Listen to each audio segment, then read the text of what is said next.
সামনেই রাখি পূর্ণিমা। ভাইরা বোনেদের জন্য বা বোনেরা ভাইদের জন্য বানাতে পারে এই অসাধারণ খেতে পোলাওটা। বানানো খুবই সহজ, আর সাথে স্যালাড বা রায়তা হলেই পুরো খাবারটা, পুরো মিল কিন্তু জমে যাবে, সেটা লাঞ্চই হোক বা ডিনার। হ্যালো নমস্কার, ইটস বাই মধুলিকায় আপনাদের সকলকে স্বাগত। আজকে একটা নতুন ধরনের পোলাওয়ের রেসিপি শেয়ার করছি, মুরগির ধনেপাতা পোলাও বা ধনেপাতা দিয়ে মুরগির পোলাও। রান্নাটা গোবিন্দভোগ চাল দিয়ে ভীষণই ভালো হয়। আমি আজকে বানাচ্ছি বাসমতি চাল দিয়ে। 1 কাপ বাসমতি চাল ভালো করে কচলে কচলে ধুয়ে নিতে হবে হালকা হাতে, যাতে চালটা ভেঙে না যায়। চালটা ধুয়ে নিতে হবে যতক্ষণ না পরিষ্কার জল বেরোচ্ছে। ভিজিয়ে রেখে দিতে হবে 10 মিনিট। 10 মিনিট ভিজিয়ে রাখার পরে জল ঝরিয়ে এরকম ভাবে ছাঁকনিতে রেখে দিতে হবে। মাংস আমি এখানে নিয়ে নিয়েছি 600 গ্রাম। দুটো গোটা লেগ টুকরো করে নিয়ে নিয়েছি। ম্যারিনেটের জন্য টক দইয়ের মধ্যে দিয়ে দিতে হবে হলুদ গুঁড়ো 1/2 চা চামচ, ভাজা জিরে গুঁড়ো 1 চা চামচ, 1.5 চামচ ধনে গুঁড়ো, 1/2 চামচ গরম মশলা গুঁড়ো। গরম মশলাটা খুব একটা বেশি দেব না, কারণ ধনেপাতা বাটা ইউজ করব, গন্ধটা নালে নষ্ট হয়ে যাবে। আর 1/2 চা চামচ শুকনো লঙ্কার গুঁড়ো। ভালো করে মিশিয়ে নিতে হবে দইয়ের সাথে।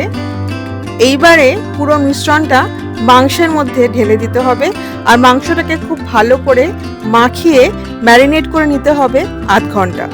দইটা যতক্ষণ মাখিয়ে রাখবেন মাংসটার স্বাদটাও বেড়ে যাবে, আর রান্নাটাও হবে খুব তাড়াতাড়ি, মাংসটা নরম হবে খুব তাড়াতাড়ি। পেঁয়াজ আমি দুটো মাঝারি সাইজের পেঁয়াজ নিয়ে নিয়েছি, দুটোই পাতলা পাতলা করে কেটে নেব।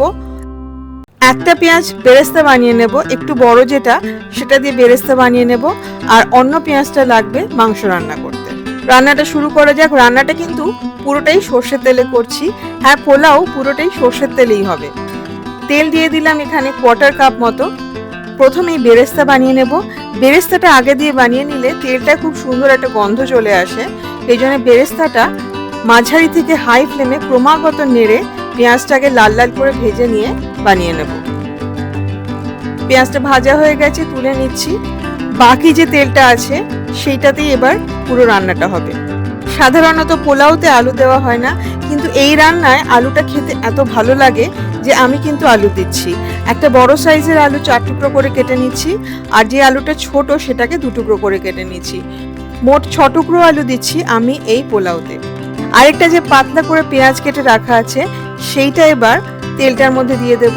বেরেস্তা ভাজে নেওয়ার পরে যে তেলটা আছে তার মধ্যে পেঁয়াজটা দিয়ে দিলাম 2 থেকে 3টে তেজপাতা আর 3 ইঞ্চি মতো দারচিনি। ভালো করে ভাজতে থাকতে হবে। আলুটা সিদ্ধ হতে সময় লাগবে, সেই জন্য পেঁয়াজটা ভাজতে ভাজতে আমি আলুটাও দিয়ে দিলাম। এতে আলুটা ভাজা হয়ে যাবে, সিদ্ধও হয়ে যাবে, এবং পেঁয়াজ ভাজার খুব সুন্দর একটা গন্ধও আসবে আলুর মধ্যে। দিয়ে দিতে হবে আদা বাটা 1 চা চামচ আর রসুন বাটা 1.5 চা চামচ। এখানে রসুনটা থেতো করে দেওয়া আছে, পুরো বেটে নেওয়া নেই। আপনারা চাইলে বাটা রসুনও দিতে পারেন। আদা রসুনটা কম আছে নেড়ে নিতে হবে যতক্ষণ না আদা রসুনের কাঁচা গন্ধটা চলে যায়। এরপরে ঢেকে রান্না করতে হবে একদম কম আছে 5 মিনিট। এতে আলুটাও সিদ্ধ হয়ে যাবে আর পেঁয়াজটাও একদম ভাজা ভাজা হয়ে যাবে। এরপরে দিয়ে দিতে হবে ম্যারিনেট করে রাখা মাংসটা। পেঁয়াজটা এরকম লাল লাল করে ভাজা হলে রান্নার খুব সুন্দর একটা টেস্ট আসে।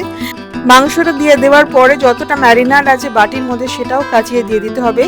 এই সময় কিন্তু গ্যাসের ফ্লেমটা হাই করে দেবেন, আর মাংসটা খানিকক্ষণ নাড়বেন না। 3 থেকে 4 মিনিট বাদে মাংসটাকে উল্টে নেবেন, তাতে একটা দিক এরকম ভাজা হয়ে যাবে। প্রত্যেকটা টুকরো মাংস এইভাবে উল্টে নিতে হবে।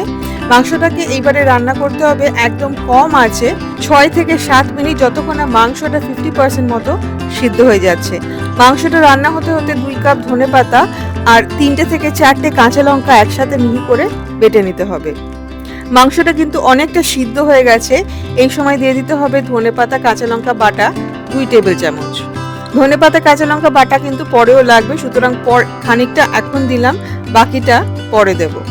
ভালো করে ধনেপাতা বাটাটা মিশিয়ে নিতে হবে মাংসের সাথে। এই সময় ধনেপাতা বাটা দিলে গন্ধটাও ভালো থাকে আর রংটাও ভালো থাকে, সেই জন্য এই মিশ্রণটা একটুখানি পরে দিলেই ভালো। নুন দিয়ে দিলাম স্বাদ মতো, আমি এখানে 2 চা চামচ নুন দিয়েছি। ভালো করে মিশিয়ে ঢেকে রান্না করতে হবে ততক্ষণ যতক্ষণ না মাংসটা এবার পুরো সিদ্ধ হয়ে যায়। আলুটাও পুরো সিদ্ধ হয়ে যাবে এর মধ্যে। মাঝখানে একবার ঢাকাটা খুলে মাংসটা উল্টে দেবেন যাতে পুড়ে না যায়, কারণ জল কিন্তু একেবারেই দেওয়া হয়নি। এইবারে ঢাকা দিয়ে রান্না করে নেব যতক্ষণ না মাংসটা পুরো সিদ্ধ হয়ে যাচ্ছে। মাংসটা পুরো সিদ্ধ হয়ে গেছে, দেখুন অনেকটা জলও বেরিয়েছে। মাংস আর আলু এইবারে তুলে নিতে হবে। কড়াইতে খানিকটা মশলা রেখে দিতে হবে, ওর মধ্যে দিয়ে দিতে হবে ধুয়ে জল ঝরিয়ে রাখা বাসমতি চাল। দিয়ে দেবো ঘি 1 টেবিল চামচ। ভালো করে মিশিয়ে মশলার সাথে চালটাকে ভাজতে হবে। এই সময় বাকি যে ধনেপাতা বাটা আছে সেইটা দিয়ে দিতে হবে। আর দেব 1/4 কাপ ধুয়ে রাখা কিশমিশ। ভালো করে মিশিয়ে নিতে হবে, ভাজতে থাকতে হবে যতক্ষণ না ভাতটা ট্রান্সলুসেন্ট হয়ে যায়, চালটা ট্রান্সলুসেন্ট হয়ে যায়। চালটা একদম ভাজা ভাজা হয়ে যাবে, ঝুরঝুরে হয়ে যাবে চালটা, টেক্সচারটা কিন্তু একদম বদলে যাবে। ঠিক এইরকম দেখুন চালটা অনেকটা সাদা হয়ে এসেছে, অর্থাৎ চালটা পুরো ভাজা হয়ে গেছে। 1 কাপ চালে দিয়ে দিতে হবে 2 কাপ গরম জল, ফোটানো গরম জল। এই সময় কিন্তু ঠান্ডা জল দেওয়া যাবে না, ফুটন্ত গরম জলই দিতে হবে। দিয়ে দিতে হবে যে মাংস আর আলুটা তুলে রেখেছিলাম সেইটা। পুরো মশলাটা এর মধ্যে দিয়ে দেবেন, থালার মধ্যে যেটা লেগে আছে সেটাও কাচিয়ে দিয়ে দিতে হবে। ঝোলের নুনটা চেখে দেখে নিতে হবে, মাংসের ঝোলের মতো যাতে নুনটা একদম পারফেক্ট হয়। যদি সেটা না হয় তাহলে স্বাদ মতো নুন দিয়ে দিতে হবে। আমি এখানে 1 চা চামচ আরও নুন দিয়ে দিলাম। ঢেকে রান্না করতে হবে 10 মিনিট, একদম কম আছে। 10 মিনিট বাদেও কিন্তু কড়াইয়ের ঢাকনাটা খুলবে না। 10 মিনিটের মধ্যে পোলাও কিন্তু পুরো রেডি হয়ে যাবে। ঢাকনাটা খুলবেন আধ ঘন্টা বাদে। এভাবে একটুখানি নেড়ে দেবেন খুব হালকা হাতে, যাতে চালটা ভেঙে না যায়। উপর দিয়ে ছড়িয়ে দেবেন ভেজে রাখা পেঁয়াজ অর্থাৎ বেরেস্তা। কিছুটা বেরেস্তা রেখে দেবেন যাতে সার্ভ করার সময় উপর দিয়ে খানিকটা ছড়িয়ে দেওয়া যায়। দিয়ে দিতে হবে 4 থেকে 5টা কাঁচা লঙ্কা। স্ট্যান্ডিং টাইম দিতে হবে 15 মিনিট থেকে আধ ঘন্টা, সার্ভ করতে হবে আধ ঘন্টা বাদে। খেয়াল রাখবেন যত স্ট্যান্ডিং টাইম দেবেন তত কিন্তু পোলাওটা খেতে ভালো হবে। সার্ভ করুন স্যালাডের সাথে অথবা রায়তার সাথে অথবা দুটোর সাথে। খুব সহজ রান্না, 1 পট নিয়ে বেশি খাটাখাটনি নেই। রান্নাটা অবশ্যই বানান, পোলাওটা অবশ্যই বানান। আমাকে কমেন্ট করে জানান যে আপনাদের কেমন লাগলো। রেসিপিটা যদি ভালো লাগে তাহলে প্লিজ লাইক করবেন, শেয়ার করবেন, ইটস বাই মধুলিকা সাবস্ক্রাইব করে আমার সাথে থাকবেন।